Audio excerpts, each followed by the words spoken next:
Estes trabalhos devem-se a Montaigne, que tem um nome curioso, não é? Porque até podia ser o nome da Assembleia Constituinte Francesa, não é? Dos Montagnards. Sabe por que se chamava Montagnard? Porque era a parte mais alta da Câmara da Assembleia Constituinte. Montanha, não é? Os Montagnards, não é? Bom, Montaigne fazia parte dos Montagnards, mas isso era apenas uma coincidência, não é? Aquilo que os franceses chamam une heureuse coïncidence, não é? Também lá estavam Saint-Just, Maximilien Robespierre e muitos outros. Faziam o grupo do grupo dos Montagnards. Montagnard é apenas porque da Câmara estava na parte mais alta, chamada Montanha. Mas fica simpático, não é? Ficou Montagnard, não é? Assim ficou na história, não é? Mas Freud, nesse texto genial, diz assim: a maior parte dos seres humanos está condenada a uma de duas coisas. Uma é passar por uma infância tormentosa e organizar sintomas neuróticos. Outra é capaz de passar por tudo aquilo que é tormentoso da infância. Porque a infância é uma, posso dizer, is a bullshit, não é? Ao contrário da maior parte das pessoas, eu penso que não há nem crianças inocentes, nem pais inocentes, não é? Todas as crianças são vítimas de alguma coisa, não é? Eu achava muito mais claro o princípio da legitimidade grega, que era: eu reconheço ou não reconheço, não reconheço, vai embora, vai para a Agros, sai da polis, que os animais os devorem ou se transformem em heróis como o Édipo.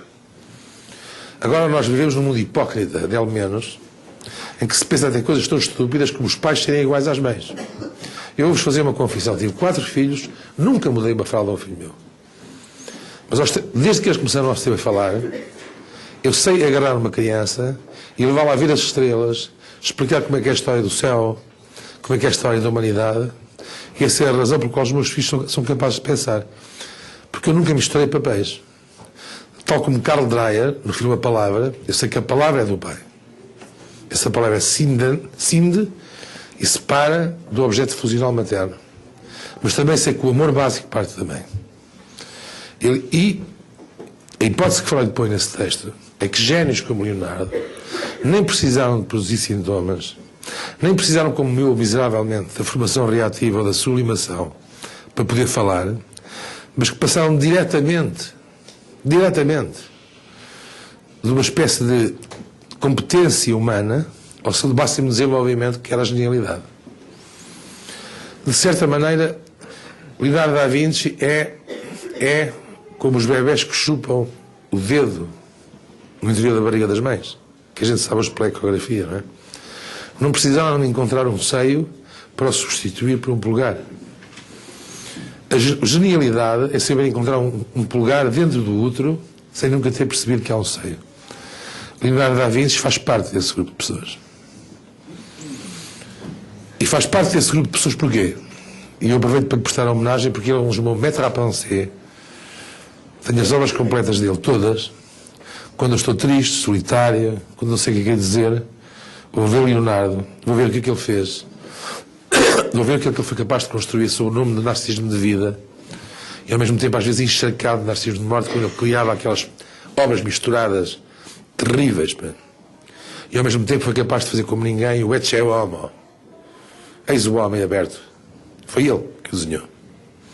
E Freud diz isto: ele fê-lo por uma razão, porque a maneira, dizem que ele era homossexual, não há nenhuma evidência da homossexualidade dele, nenhuma. Quando muito ele teria uma homossexualidade latente. E até penso que um gênio nem precisa tanto assim da sexualidade, porque a imortalidade que eles têm, se calhar às vezes basta-os muito mais do que isso. Porque ele passou, não precisou disso para ser, ele bastou de ser gênio, apenas gênio.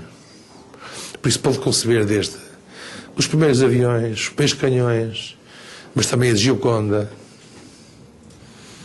que nós todos, quando vamos ver, é tão vista que tem que ter um espelho para não se estragar com a nossa respiração. E Freud diz: ele foi capaz de olhar o mundo assim, porque a mãe, aquela mãe que foi bastarda, o olhou assim. Olhou-o assim. Ele olhou o mundo porque alguém o olhou assim. E aqui temos uma outra visão do narcisismo. Na primeira, é a visão do narcisismo ligada à capacidade de investir ou desinvestir objetos porque acreditamos no nosso amor próprio. A segunda é nós olhamos para o mundo de uma certa maneira porque alguém olhou de nós para nós dessa maneira. E isso introduz-nos o segredo do Natal. Porque é o segredo do Natal? O Natal é uma festa engraçada. Eu, por exemplo, afirmo publicamente que eu não sou católico, não é? Não acredito em Deus. Sou um ateu impenitente. Estou condenado a pensar como um homem grego que a única forma de eu passar no mundo é deixar o meu nome pela minha obra. Não sei fazer de outra maneira. Sei que psique é apenas respirar. Para mim. Não vendo essa ideia para ninguém. Respeito quem pensa de uma maneira diferente, não é? A minha polissemia da diversidade permite-me nunca conceber o casamento de Eros e Psique, no qual se diz que não se podia abrir a luz, porque não se podiam ver, só se podiam amar no escuro, porque quando se viram ficaram horrorizados com o que viram. Portanto, eu admito que o meu sonho é às escuras, como grande parte do sonho da humanidade às vezes é às escuras.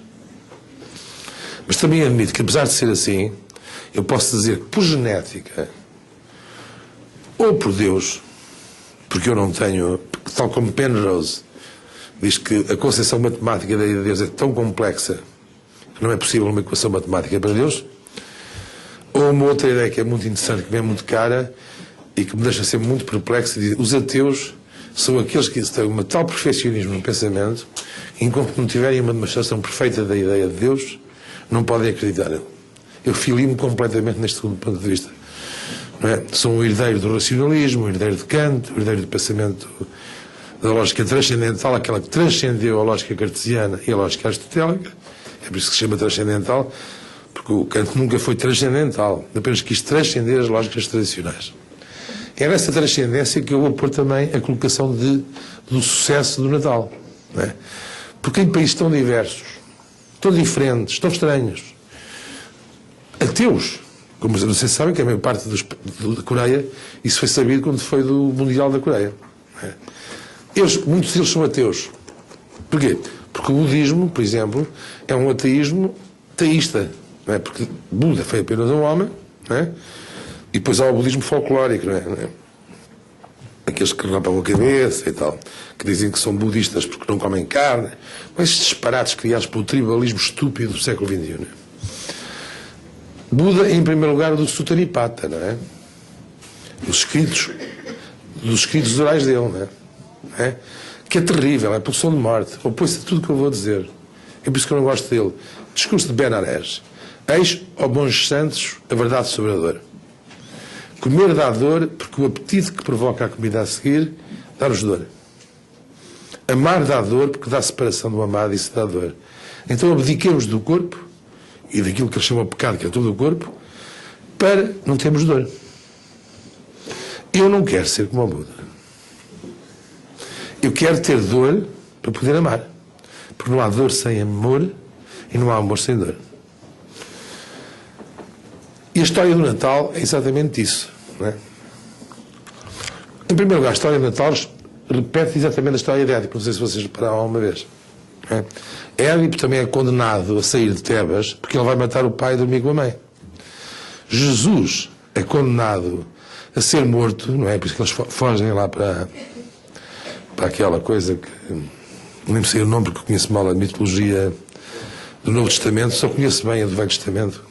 Sei o Levítico, sei os 50 e tal livros da verdadeira Bíblia. Né? A outra é a invenção dos cristãos. Né? A Bíblia eu sei, a Universidade Hebraica de Jerusalém, da revista, essa eu sei e leio-a. A outra nem a sei, nem a quero saber. Mas tanto quanto eu ouvi dizer, não é? Vai falar numa caverna em Belém, não é? Em Belém, que se chama em hebraico Bethsaida, não é? Mas que se chama agora, chama-se Belém, está bem, não me importa. Não me importa. Chama-se Bethsaida.